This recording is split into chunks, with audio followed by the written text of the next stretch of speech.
Hola chicos, ¿qué tal? Primero fue el canal de Twitter, luego fue el blog de Oriental Paradiso y ahora empezamos con el canal de YouTube de Oriental Paradiso, donde bueno, seguiré dando la turra con vídeos y críticas aquí en mi canal de YouTube para complementar un poquito más de información, que soy me gusta ser un pesado.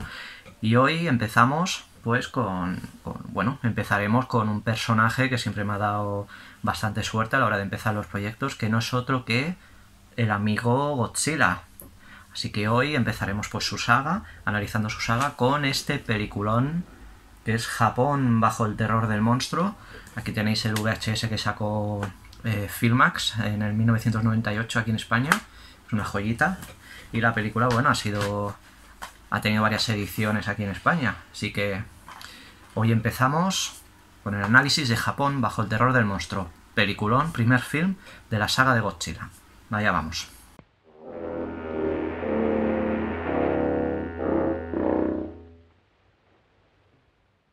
Godzilla fue un proyecto que nació bajo la influencia del cine de ciencia ficción americano, siguiendo muy de cerca los pasos del monstruo de tiempos remotos de Ray Harryhausen, aparte del evidente clásico King Kong, el cual tuvo un éxito brutal en su pase en Japón a principios de los años 50, pero añadiendo un elemento que a la postre lo diferenciaba de todos los films de la época y con la misma temática, el ataque nuclear y sus consecuencias, plasmado por un país que lo había sufrido en primera persona 9 años antes en Hiroshima y Nagasaki.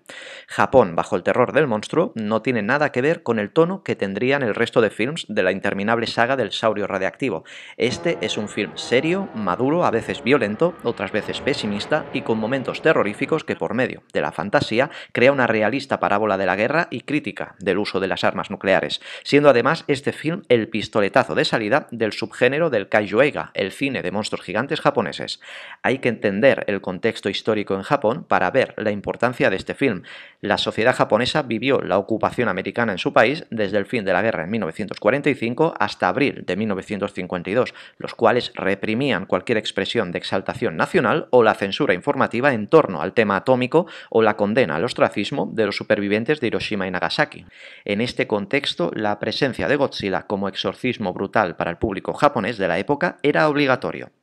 La historia del film es simple. Unos barcos desaparecen misteriosamente, unos científicos investigan una isla de los alrededores y allí descubren a una bestia prehistórica de enormes dimensiones mutada por las radiaciones atómicas del Pacífico y que más tarde destruirá Tokio.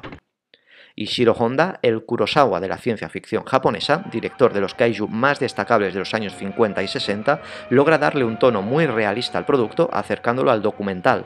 El film cuenta con Tomoyuki Tanaka a la producción, ideólogo del proyecto en su búsqueda de un monstruo del impacto de King Kong pero en Japón, el mago de los efectos especiales Eiji Tsuburaya y Akira Ifukube a la banda sonora. El equipo de 4 funciona y funcionará como un tiro en el género, proporcionando una edad de oro en el kaiju durante los años 50 y 60 gracias a la visión tan personal y única que plasmaron en los monstruos. El nivel actoral es más alto de lo normal en un film de este tipo. Tenemos al gran Takashi Shimura, habitual de los films de Kurosawa, donde interpreta a un paleontólogo de aire derrotista y fascinado por la inmensa figura de Godzilla y su enorme valor científico.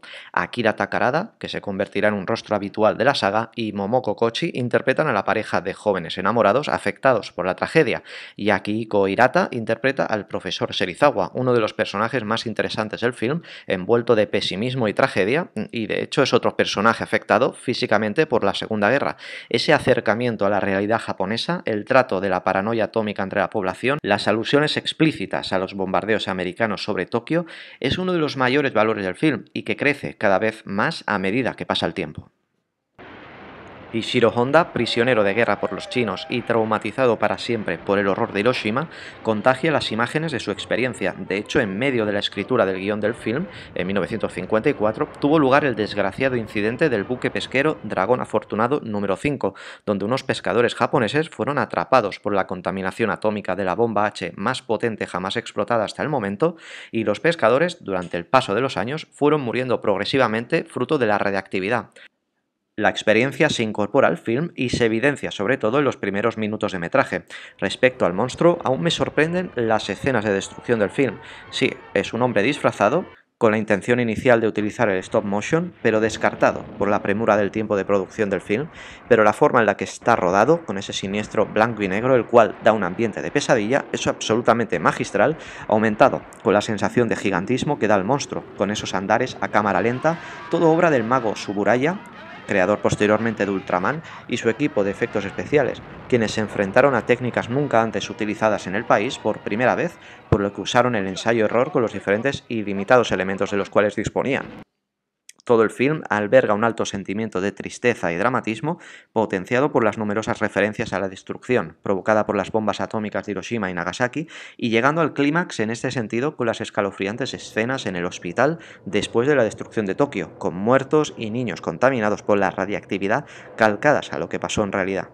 Hasta el saurio radiactivo es mostrado más como un pobre animal devuelto a la fuerza a un mundo extraño, despertado de nuevo debido a las bombas atómicas, sensación acrecentada con su rugido más parecido a un lamento y que fue obra de Akira Ifukube. Un detalle curioso es que en los primeros bocetos del diseño original de Godzilla, su cuerpo estaba plagado de cicatrices fruto de la bomba atómica, así como una cabeza y cuello cuya forma recordaba un hongo atómico. Estas ideas fueron desechadas, aunque recuperadas parcialmente por Hideaki Anno y Shinji Gucci en Shin Godzilla de 2016. Los efectos especiales, si en algunos momentos resultan sorprendentes, en otros han quedado bastante desfasados, como por ejemplo la esperada primera aparición de Godzilla en la isla de Odo, en donde el monigote que aparece por cabeza es poco creíble, aunque estos efectos resultaron terroríficos en su momento, vista hoy resultan muy entrañables en su artesanía y un ejercicio de detallismo espectacular en las maquetas de la ciudad de Tokio. El éxito de la película en su país fue espectacular, con más de 9 millones de espectadores, superando a los 7 samuráis, y junto a Rashomon de Kurosawa, fueron los primeros films japoneses en traspasar sus fronteras y estrenarse en Estados Unidos. Tras pasar la versión original japonesa por un circuito reducido de filmotecas y otras salas especializadas, en 1956 Estados Unidos realizó un remontaje poniendo como protagonista a un yanqui como Raymond Burr y eliminando cualquier crítica a la energía nuclear y a las guerras, y titulándola Godzilla King of the Monsters. Dicho film eliminaba un buen número de secuencias de la versión original japonesa, metiendo con calzador a Raymond Burr en escenas clave, como en la isla de Odo o las escenas del hospital, haciendo uso de cutres dobles de los actores originales, un remontaje chapucero pero no exento de diversión y que al menos denota un interés por crear un montaje justificado e interesante. Por desgracia, esta fue la versión que se estrenó por todo el mundo. En España, a tenor de recortes de periódicos y testimonios, parece que tuvimos la suerte de ver el film original japonés. Pero la historia de Japón bajo el terror del monstruo no acaba aquí, y es que el film fue objeto de otro remontaje todavía más delirante y bizarro.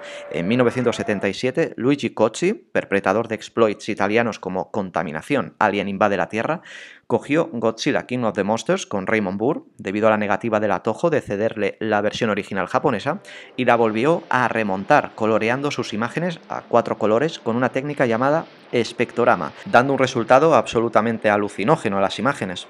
Por lo menos Cocci fue más respetuoso con el mensaje original del film, aunque quizás fue demasiado lejos, añadiendo escenas de documentales sobre la bomba atómica, dando una imagen muy cruda y gore al film, con cadáveres, muertos y demás horror, todo muy italiano, eso sí. Godzilla, que es como se llamó al invento, es toda una curiosidad, a la que el Atojo tildó de abominación, y como apunte, parte de la banda sonora escuchada aquí fue reutilizada en Zombie 2, de Lucio Fulci, ya que compartían mismo compositor, Fabio Fricci. Un dato muy curioso. Volviendo al original japonés, Japón, bajo el terror del monstruo, es una joya a redescubrir y que sorprenderá a más de uno. Un film excelso en lecturas y que gana cada vez más a nuevos visionados. Pacifista en su alegato contra las armas nucleares, retrato de una época del pueblo japonés que nunca deberían ni deberíamos olvidar. Y hasta aquí la chapa de hoy. Si queréis, pues suscribiros, darle al like, hacer lo que os dé la gana, que yo seguiré dando la turra hasta el siguiente vídeo. Hasta luego.